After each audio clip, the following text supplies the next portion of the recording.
Thank you, Anna, for your kind introduction. Thank you also for suggesting that I give this tutorial. I want to thank you all for coming in here on a beautiful Sunday afternoon. It was a hard time for me, I guess, coming back to the session and living this beautiful weather on the outside.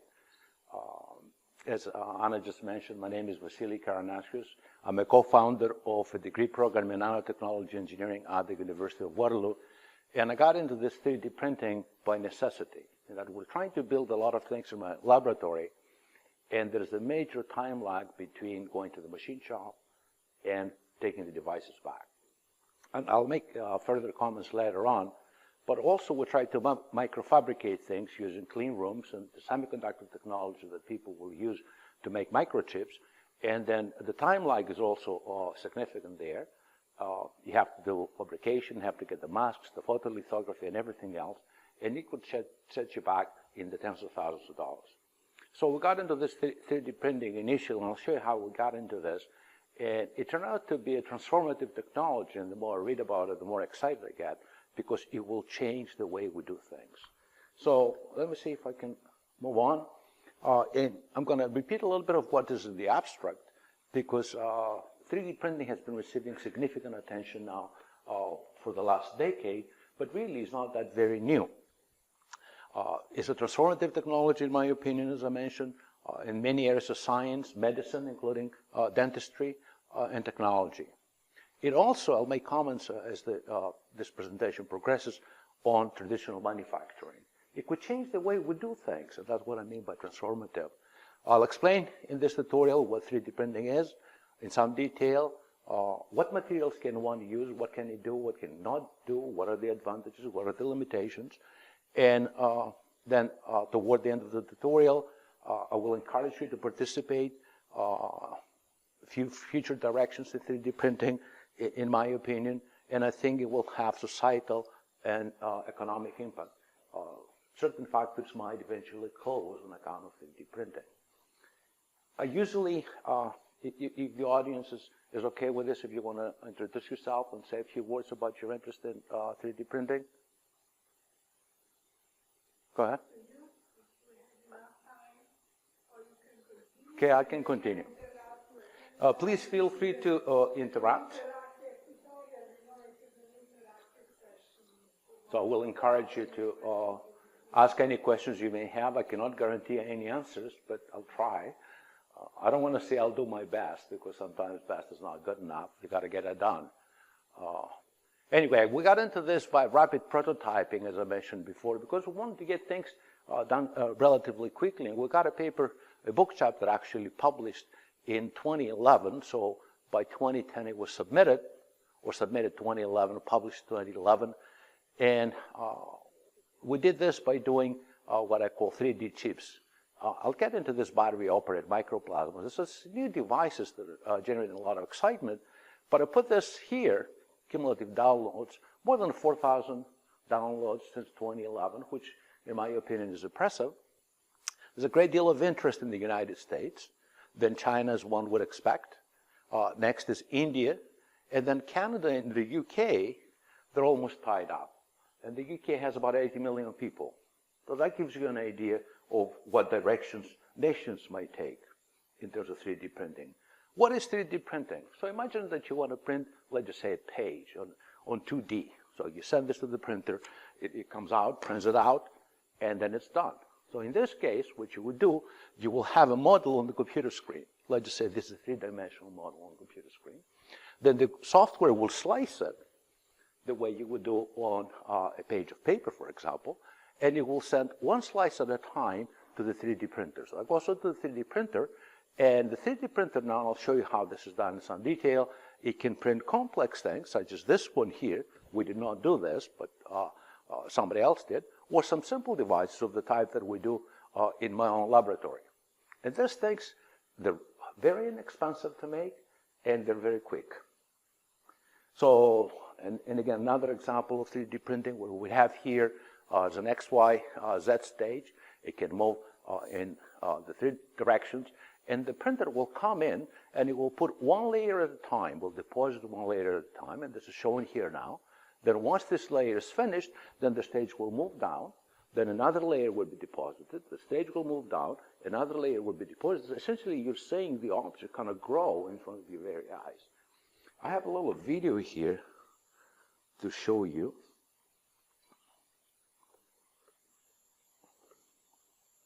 And I'll be showing quite a few videos throughout this presentations because I found them very instructive.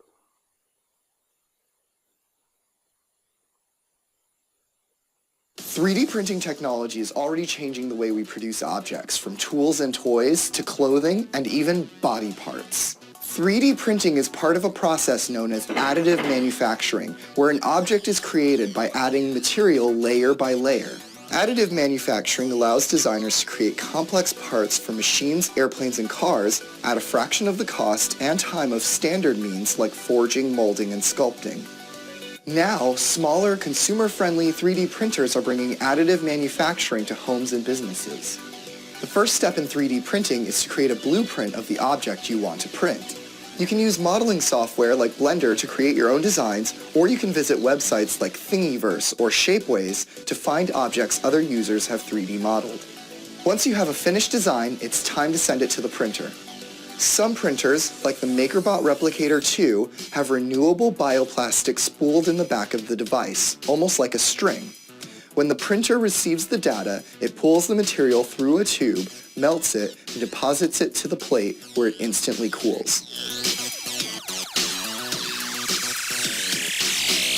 As you can see, the 3D object is created through layering, where the printer will add one layer of the object at a time until you have a fully formed structure. The most common material used in 3D printing is plastic, but the use of some other materials allow for the creation of some pretty amazing products beyond simple tools and toys. 3D printing food is becoming very popular, and additive manufacturing has allowed for the creation of some pretty intricate treats. In the medical world, doctors are testing biomaterials for regenerative medicine. By using a patient's cells, doctors could 3D print small body parts like ears and noses. Some surgeons have even tested 3D printed organs for transplants. Recently, giant 3D printers in China printed 10 houses in just one day and at a cost of less than $5,000 per house, proving just how cost and time-efficient 3D printing can be. For more on 3D printing, check out Mashable's latest coverage. And don't forget to watch the other videos in our Mashable Explained series. Now, I'm not sure if the canvases that we have outside are 3D printed, but don't be surprised if a few years from now that becomes standard. In fact, I was following the news, and several examples of 3D printed homes are available on the internet. So this is something that is really not just upcoming, it's here. So here's another video. This made actually the cover of a journal called Science. It's a highly reputable journal. And when I see these things being published inside reputable journals with a very high impact factors, it makes me wonder. This is 2015 now, and that's another way to do 3D printing. And that's why we got into this, how do you print and what materials does one use, because the technology is different. So let's just see if we can watch this video as well.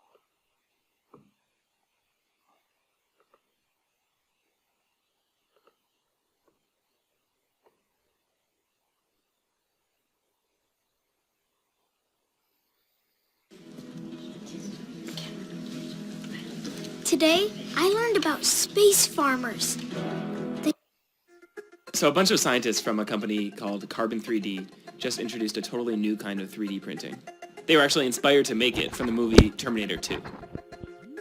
Conventional 3D printing involves a printing head that passes over and over across a platform, depositing a thin layer of material each time. And this 3D printing forms an object continuously out of a liquid resin. So what's happening here is you have a bath of liquid resin that solidifies when light hits it. So the platform dips into this resin, and as it rises up, you have a projector underneath the resin pool that's projecting a series of cross-sectional images that are in the exact shape of the object you want to make.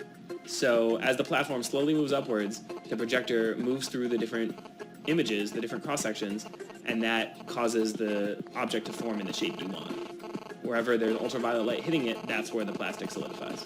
So this could be a big deal because it's a lot faster than conventional 3D printers. It works in minutes instead of hours. Right now, 3D printing is still kind of a niche industry. People use it to make models or prototypes, but if this new 3D printer can be perfected, it could be possible for it to be used to make mass-produced goods.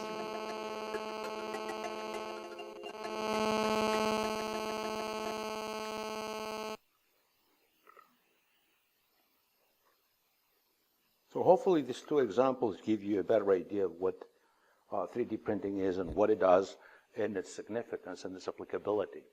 So we take a quick look at the past, the present, and the future. This is an outgrowth of... Hey Sean, you remember that video that made the rounds on the internet last year from TED about 3D printing? The clip technology? From the company Carbon, and it was a video of a...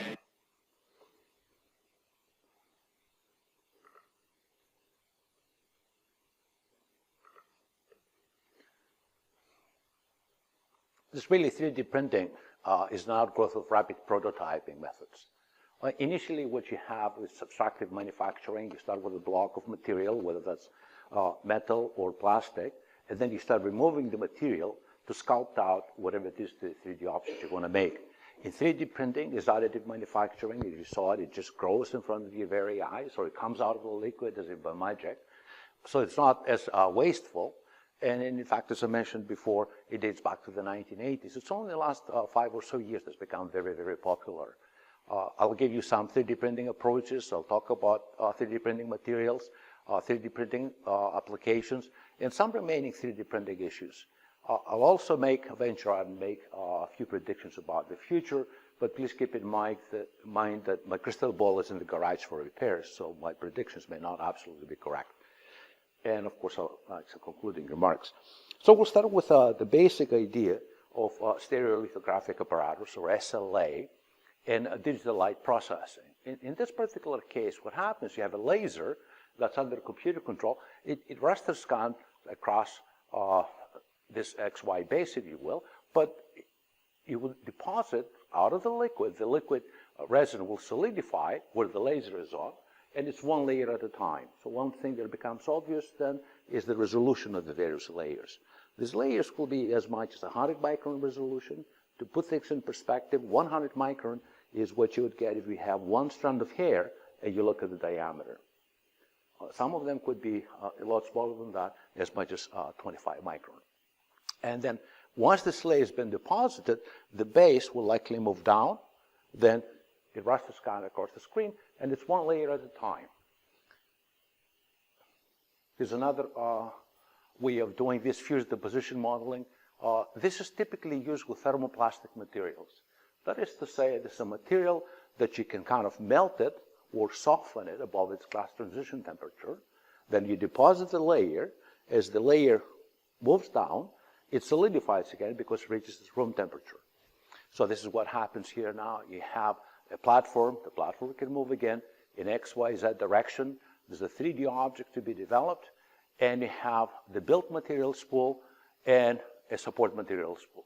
So this nozzle heel gets heated, and it oozes out, if you will, a little bit of the plastic. Then the plastic will reach room temperature as the platform moves down. That layer has been deposited, has been solidified, so it deposits a new layer. This is a concept diagram. Selective laser sintering and selective laser melting. Now, the melting word here is really important in that you can melt the material. That is to say, you can use material that have higher melting points, such as metals. And a lot of the medical industry, for example, is interested in metals. To use an example here, titanium hip implants. Each one of us is individual, so you cannot mass produce hip implants. In Canada, it would cost about $1,500 to just get the part. And that part has to be engineered to the specifications according to the individual patient. But now you can 3D print it, and it cuts cost, medical costs in a significant way. So in this case, use a solid material, metals in particular, but you can also use nylon. There's a laser scanner, something that will scan in the XY direction, so you can have a raster screen. And what happens here, you have two pistons. There's a powder delivery piston, so there's a vessel here that contains powder. There's a roller, pushes this powder across this surface, then it goes into this vat, or the fabrication container, if you will. The laser scans in locations where you want to build the layer, and then this piston will move down, this piston will move up to bring new powder in. At the end of this 3D printing process, you really reach into the powder and you pull out the completed object. So as if by magic again. So you need to clean it, blow some air, do whatever it is you have to do. In some cases, you may have to use liquid cleaning. But this is the basic idea. A number of technologies primarily designed for different materials. So this one is electron beam, electron beam melting. It's very expensive. It will go up to 1,000 degrees. The problem here is that it requires vacuum. So the microbot 3D printer I showed earlier on one of the videos, you can buy those in less than $1,000 Canadian. Be maybe $500, $600, 600 euro, 800 US. So really, they're getting to be at a stage, as you mentioned earlier on, where the kids will want to develop their own parts. A lot of the students, my students, already purchasing 3D printers for home just to play with. And I'll show you some Lego parts that you can make. So in this case, I have an electron gun. There's a wire-fit spooler because you can use good for metal such as titanium. There's the substrate again. And then as the spooler releases the wire, the electron gun comes in, melts the material, and of course, melted material will solidify. But it will only solidify where the laser beam was on. So you can have metallic parts. It's a bit more expensive though. This one is one of the cheapest, but it will require some post-processing, such as sanding. I'll show you examples where you have to do that. And again, most of them are using laser techniques. So, we'll see the 2D laser scanning in a minute. So in this case, it's just like a basic laminator, and you turn it on, turn the laser on, anywhere you want to melt the material and solidify, and the material sits on the platform. The platform will move a little bit further down, and the new material will grow. I think I have an example here. It's a good time to bring that up. So this is a little cube that one of my students designed for the fun of it. But I'll pass this around. The bottom surface is very, very smooth because the bottom surface sits on top of the platform. Then you can visually see the various layers, and you can feel the scratchiness, if you will, the roughness on the surface. I do want it back because these things have low vapor pressure. I can, but I have to beg the student.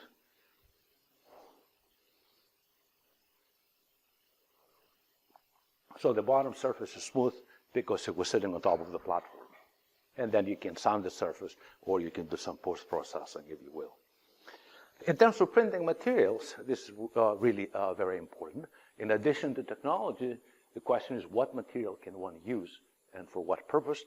So they're grouped in 4 basic categories. This thing is kind of exploding now, and it's very difficult to have a table that will be up to date all the time.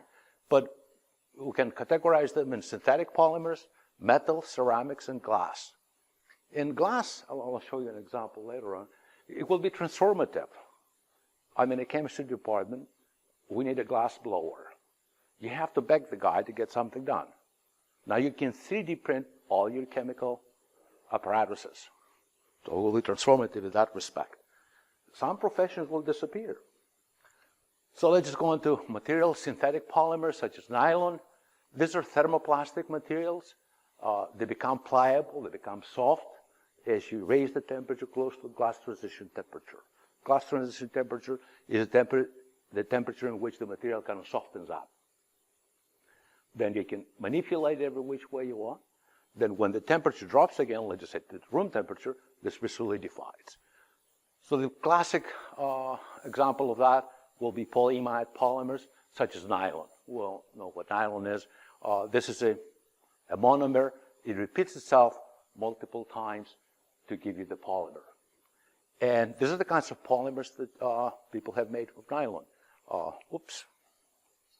They have all sorts of colored materials here, threads. They have tubes made out of nylon in a variety of diameters and dimensions. Synthetic polymers such as ABS. ABS is an acronym that stands for acrylonitrile, butadiene, styrene. Styrene actually is no different than the styrofoam cup that I have holding in my hand. It's not really anything out of the ordinary. Relatively inexpensive. I show the monomers here that this combine themselves. So acrylonitrile will provide aging resistance, heat resistance, and chemical resistance. So some of them are used actually by the food industry. Then styrene gives it durability, rigidity, and a bit of luster. And butadiene, impact resistance, so you can drop it, and provides high mechanical strength. So at the intersection of these circles is ABS. ABS is something that people have been using for a long time to make such things such as Lego parts. So you can have your own Lego factory, if you will. You can make whatever it is that you wish and 3D print it. Another material that is really very expensive is widely used by the aerospace industry. People in the aerospace industry have built airplane parts 3D printed. In my laboratory, we use 3D printing in addition to rapid prototyping to build spectrometer parts. I bought a spectrometer, let's say 15 years ago. The government says, well, we're not going to give you $150,000 to buy another one because, well, they gave you that.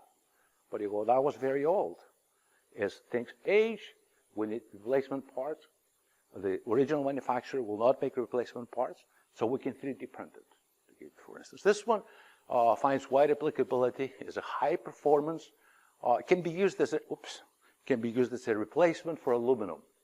This is really very critical because aluminum has a number of uses in science and technology. So you can 3D print now instead of machining aluminum, going to the machine shop, you can just 3D print all sorts of things, including gear wheels.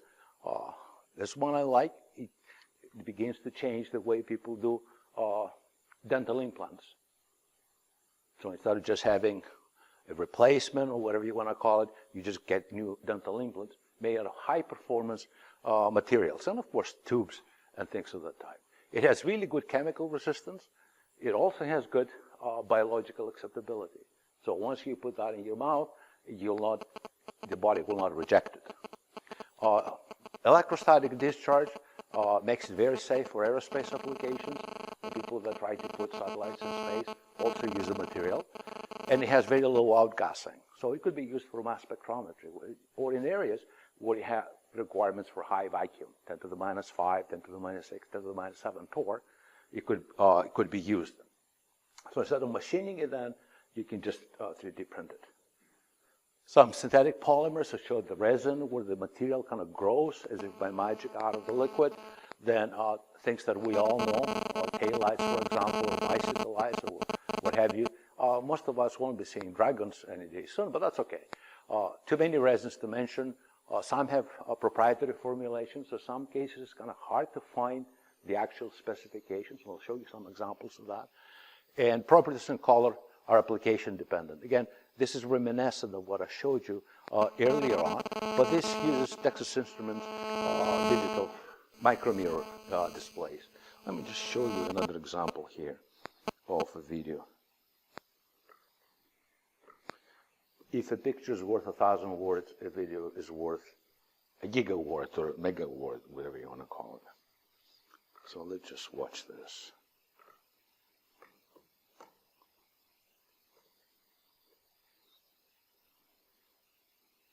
Kombucha Dog makes the highest quality, authentic kombucha. Every label features a rescue dog you can adopt. Hey, it's Justin from CNET. This is a first look at the Form Labs Form 2 3D printer. This is the second version of a printer that was initially conceived and funded from a Kickstarter campaign back in 2012. The company was founded by a couple engineers and designers from MIT who raised $2.8 million to build the first Form 1, but today, thanks in large part to the feedback from the Kickstarter community and of course years of research and development, Form Labs is back with the Form 2. Now this one is very different from most of the 3D printers you see on the market today. Now, those models operate kind of like 2D printers, but instead excrete molten hot thermoplastics from an actual printhead. The Form 2, however, continues Formlab's stereolithographic model. Stereolithography was actually the first 3D printing technique to be invented, and it uses a Blu-ray laser that actually traces part of the model image onto the surface of a bed of liquid resin. The orange cover blocks ultraviolet lights coming in that then hardens the sliver, and the process starts again as the completed object is slowly lifted out of the resin bath, layer by layer. As complicated as that sounds, I checked out an early look at the model at a briefing last month with the Formlabs team, and it's actually a very simple process for the consumer. You just unpack the printer, install the removable print tray, and insert one of the new resin cartridges directly into the machine like you would any ink cartridge on a 2D printer. The new model even adds a touchscreen display for managing print jobs and a Wi-Fi connection that'll automatically send progress updates to mobile devices in case you want to step away from the printer for a while or if you're planning to share it amongst several users. So why stereolithography? Well, one thing is that these printers can add a level of detail that standard fused filament printers can't, and that's whether you're printing something big or something super tiny like a ring. The ultra-high resolution also does a good job at hiding the individual layers of plastic from plain sight. You can barely even see the lattice pattern formed by the plastic layers, which really makes it seem like the objects were cut from one solid piece of plastic. You can buy the Form 2 right now for $3,500, which includes the 3D editing software, resin, and a finish kit for post-processing. You can read more details about the upgraded Form 2 in the full first take, but that's going to do it for me. You just took a first look at the Formlabs Form 2 3D printer. Thanks for watching. So again, that gives you an idea of the costs involved. The thing I like about this video is the cartridge idea. So instead of having an inkjet printer where you can go and take different colors, now you can select different materials for whatever it is that you want to do. So here's the material selection then. Some of them will require specialized printers such as high temperature. Metals and alloys. You can print aluminum, titanium, tungsten, tantalum, copper, gold, and silver. So silver is typically having really low resistivity. People are using these silver inks to print electronic circuits, printed electronics. There's a big interest in printed electronics. You can print stainless steel alloys. One of the ones that we use quite extensively in my lab is Inconel, and that's because it has low thermal expansion coefficient. So instead of going back to the machine shop to machine it, you can print whatever intricate things you want with Inconel. And cobalt chrome alloys. You can build ceramics and glass. I made comments about glass blowing. It could change the way departments of chemistry across the continent operate. And then, of course, there's other materials, polypropylene, rubber and rubber-like plastic, silicone-based materials, and graphene. A lot of interest now is in graphene, and people mix graphene with plastics, so we have conductive inks again. For those of you who may not be familiar with graphene, imagine having a straw. So that would be, for example, a straw. There'll be a tube. If you cut it open here, it opens up. But this will be one atomic layer of carbon. Graphene got the Nobel Prize in 2010, the development of graphene. And we do a lot of work in my lab on graphene. So you have one sheet, then it's ideally one atom thick, maybe 300 picometers, and it could be relatively long, a few microns. And the idea behind graphene and its use in electronics is it because it has high electron mobility, much higher than anything that's available on the market. So it outperforms crystalline silicon by, let's just say, a factor of 10. So people in the electronics industry are very interested in graphene, and of course, we're interested for its chemical properties more than anything else. And of course, its conductive properties. So people will mix graphene with plastics so that you can have materials that will be conductive if you need contacts. Some examples of 3D printing materials other than polymers. Here's, again, from a company called Protolabs. Stereolithography, I've just mentioned. This is an ant here sitting on top of the structure. That's to show you how small things you can make.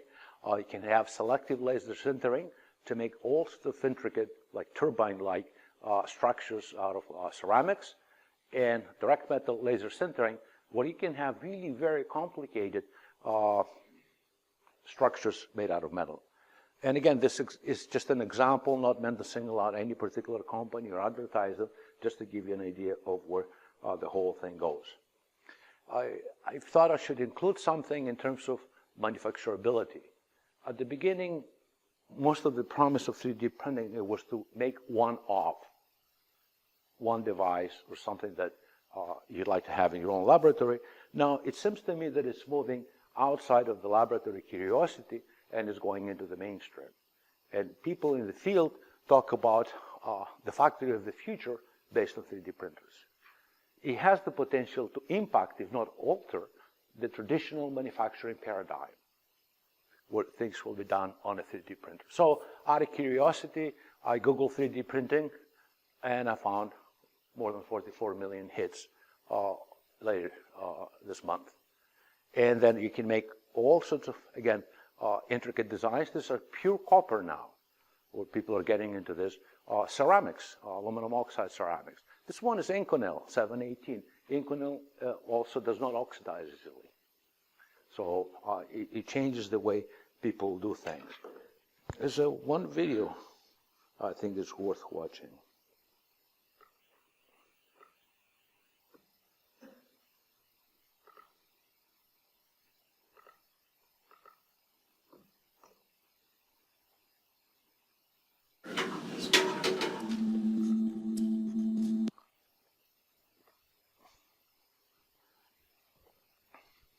What you see is 7 times the speed.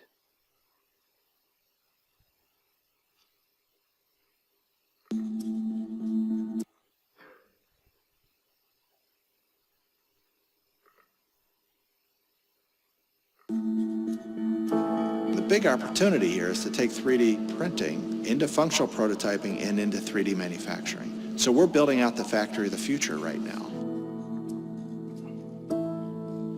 I'm Joe DeSimone, co-founder and CEO of Carbon.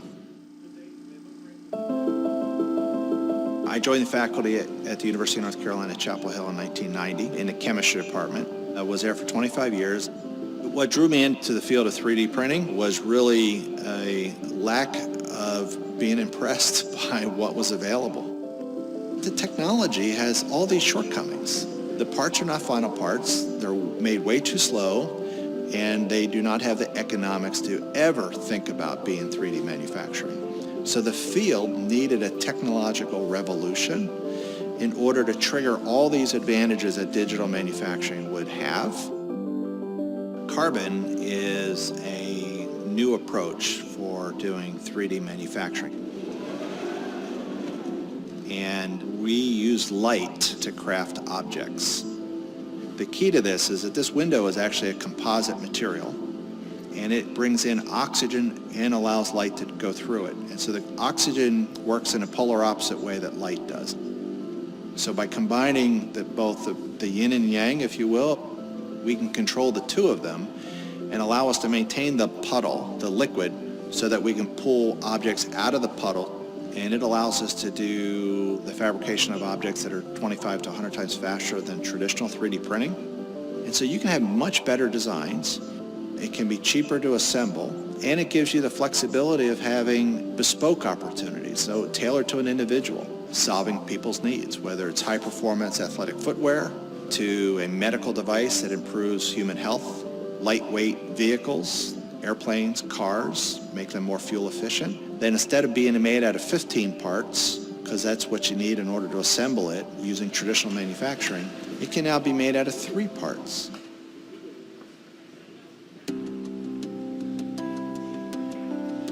I'm a big believer in that different ideas, different people's perspectives drive innovation. And actually diversity is a fundamental tenet of innovation. If I were to really think about what I want people to realize what Carbon is, it's a team of experienced individuals working towards a collective good on the behalf of others. The most exciting thing for me is, what are designers and engineers going to do with a really flexible tool to allow their visions to be transformed into a physical object? just think about where that's all going to go.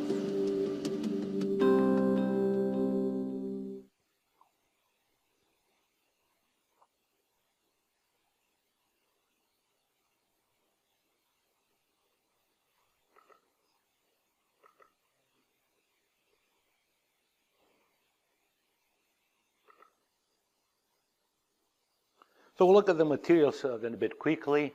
Some of the materials, they're always associated with the technology that's used to print. It's called binder jetting. We have one of the simplest methods, really cheap. A print head of an inkjet, of the type of an inkjet, moves in a bed of powder. A binder is added at selected locations. The process is repeated until the object has been printed, and the object is removed from the used powder. And then sometimes, especially my students get really impressed, somebody puts their hand into the vat and pulls out an object out of dust. The pros and cons of the material on the method: relatively fast, relatively inexpensive. You can use color. It supports complex geometries, but it's low resolution. Remember, these layers may be one layer at a time, but that layer, it will be 100 micron. I'll show you some more examples of that. You have relatively low strength, in particular in the Z-axis. Functional testing and manufacturability, they're kind of still big question marks. Another fused deposition modeling is another method for not only for rapid prototyping, but potential for production. Again, the layers are formed by melting and solidifying a resin. ABS is one of the type of thermoplastic resins that can be used. Polycarbonate is another one. Blends are also possible. It's stronger than binder jetting. And again, the pros here is that it's widely used. It's more expensive than BJET. The object, really, the 3D object, the final object, the properties depend on the properties of the materials that you use. It does support complex geometries, but it has low resolution. You get rough surfaces of the type that the device I'm passing around. The Z-axis also has poor strength. Printing is relatively slow, and manufacturability is a bit questionable here. You can do one off, you cannot do many. This is stereo lithography, computer-controlled laser, UV-curable resin. Resin solidifies when the laser beam is focused, and the final object emerges out of the resin, as I showed you. Reasonably priced, very good surface finish. It does support complex geometries. Relatively low strength in the final product. Product may become brittle over time, that is to say, it can shatter or it can break. Printing is relatively slow, and again, manufacturability and functional testing are still question marks. Again, you can do one off quite easily, cannot print many. Selective laser sintering, again, a computer-controlled laser is used. Layers are fused from powder material. You can use nylon as a powder, as a material of choice. Strength poorer versus injection molding, but still you can do a lot of things with selective laser sintering, and maybe use as a production method. That's one key difference with the other techniques. And reasonably priced, supports range of materials, good accuracy, functional testing possible. The finish has rough surfaces, materials choice is limited, and again, manufacturability is still a question. PolyJet, the print head sprays polymer resin, layers are formed, the resin is cured, the final object is drawn again from the pool of resin. It has resolution superior to other methods. So if you really want to have good resolution, that's what you need to do. Print is reasonably priced, smoother finished surfaces, complex geometries are supported, but resins are expensive, limited choice of resins, and finished object has poor strength, and again, manufacturability is a bit of a question, but people are working on this. Digital light processing, use a digital light printing or processing chip from Texas Instruments. This will be of the type that you have on one of your projectors. Maybe this Epson will have this digital micromirror. Liquid polymer baths are used. It's still under control, uses UV light. Final object is removed from the vat, or the bath, if you will. Cannot do large objects. It's reasonably priced, relatively fast. Resolution can be high. Complex geometries are supported, but also on the other side, resins are expensive, limited choice, medium resolution, again, rough surfaces, and manufacturability is still under question. We'll look at the Direct metal laser sintering, so metals in particular, such as aluminum, titanium, cobalt, and alloys such as stainless steel and Inconel, can have a resolution up to 20 micron, which is really very impressive. May be used to make objects hard or impossible to CNC because of the way you can print them on the screen. And post-processing, such as sanding, may be required. And again, the pros and cons are similar. I'm going to have to go a bit more quickly here.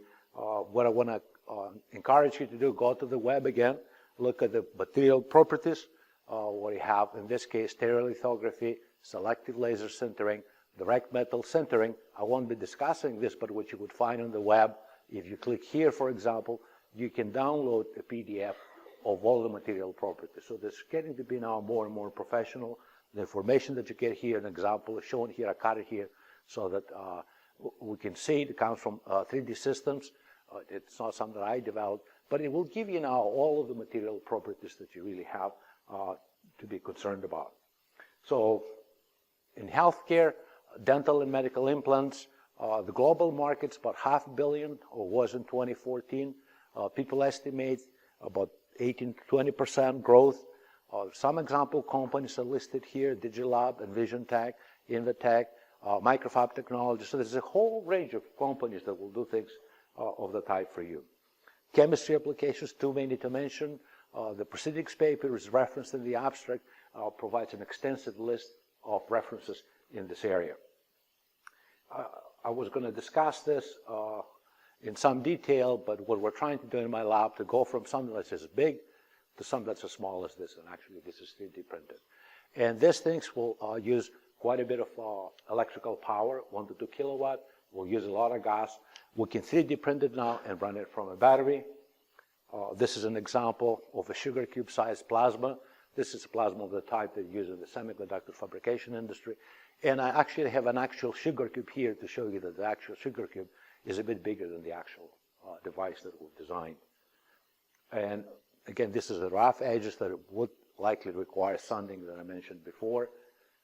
We have a stylus profilometer where we scratch the surface of this to see how deep these ridges are, and they go 80 micron, minus 80 micron. Really, each layer is about 160 micron. A breakthrough is coming up, and in this case, again, chemistry related. You can print any chemical compound that you will. This is an organic synthesis laboratory on this. There are other things that are coming, polymer science. You can do 3D printing for teaching purposes if you're so inclined, where you can have also some molecular models. And then there's many applications. I hope I've given you an idea of what the future, in my opinion, is going to be like. I'll be happy to discuss this with you if you have any questions. I think it's, as I mentioned at the beginning, is a transformative technology. And in my biased opinion, this is the future. So welcome to the future. Thank you very much.